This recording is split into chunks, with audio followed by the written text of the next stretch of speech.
Alright, hello everyone and welcome back to my Fallout 4 Mod Spotlight series, where today we are having a look at the Fallout 3 Dart Gun mod, which is being made by user Synthropo, and what this glorious little piece of work looks to add into the game is that oh so wonderful of Fallout 3 constructable weapons, the Dart Gun. And I gotta say, I've really been enjoying myself with this thing so far. Primarily, of course, because, well, you guys know me, I'm always a sucker for any mod that adds in a weapon from a previous Fallout game. It just makes me smile. But I also gotta say, I have a bit of a soft spot in Fallout 3 for the Dart Gun, as it was kind of an interesting weapon, and I do believe it still holds that interesting title here in Fallout 4, though it does work a little bit differently.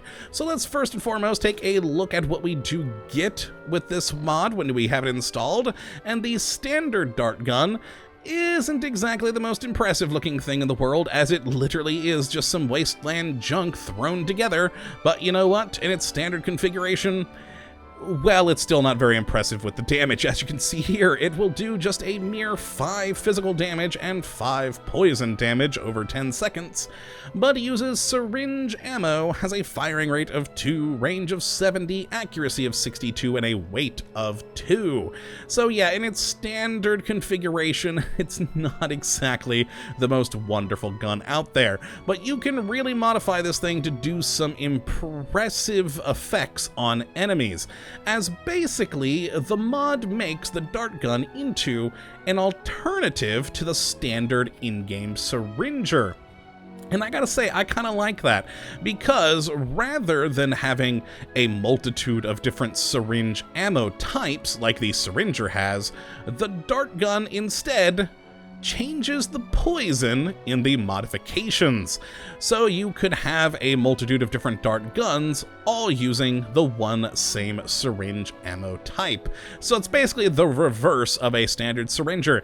And I don't know, I kind of prefer that, because for me, whenever I've used the syringer, I've only ever used like one kind of dart that I'll ever have in my inventory. I find one I like and I roll with it. And so on this, I just have the one dart gun, and the syringer ammo is a heck of a lot cheaper.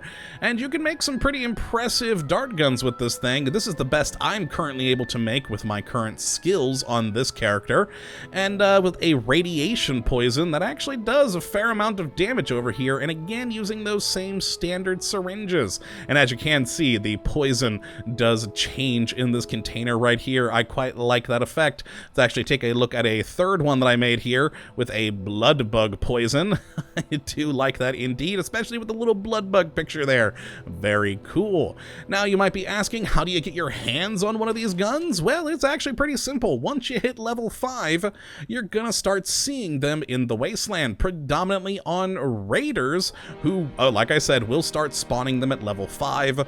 You should also find them in weapon merchants as well, or of course you can do just like you did in Fallout 3 and build one by going to a chemistry station, and down in utility you have the Dart Gun, which is made by just simply adding together a paint gun, a rad scorpion stinger, some surgical tubing, and a toy car.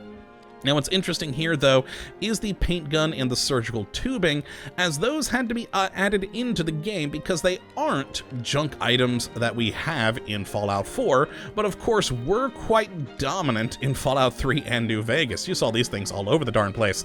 And so they were added in and can be found across the wasteland in toolboxes and med kits, so you can find both the paint gun and surgical tubing fairly easily in my experience so far, which is always good. Now, not just the gun, but also, of course, the ammo is able to be constructed in the syringe category.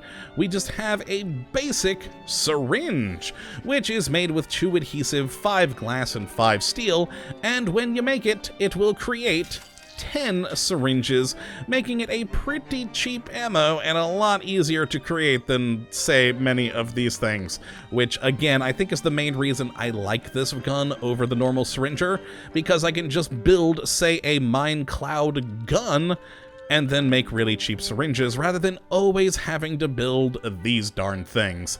And yeah, I do think that's why I do prefer it. Now, of course, it is a gun, so we can go over to the weapon workbench and check out its modifications. So let's take a look at the standard version here. And we have a couple of categories, first being the receiver, where we either have a standard receiver, a light receiver, or heavy receiver. Pretty standard fare for pretty much any gun. We then have the poison category, which is the big thing here. And you have basically all the same poisons that you have with the syringer. You're just permanently associating it with this gun. So you've got the bloatfly, larva, blood bug, mine cloud, Pax, rad scorpion, stingwing, etc. So you can make a wide variety of different kinds of poison, which is pretty cool. And in my opinion, probably either the radiation or the rad scorpion are the two most powerful.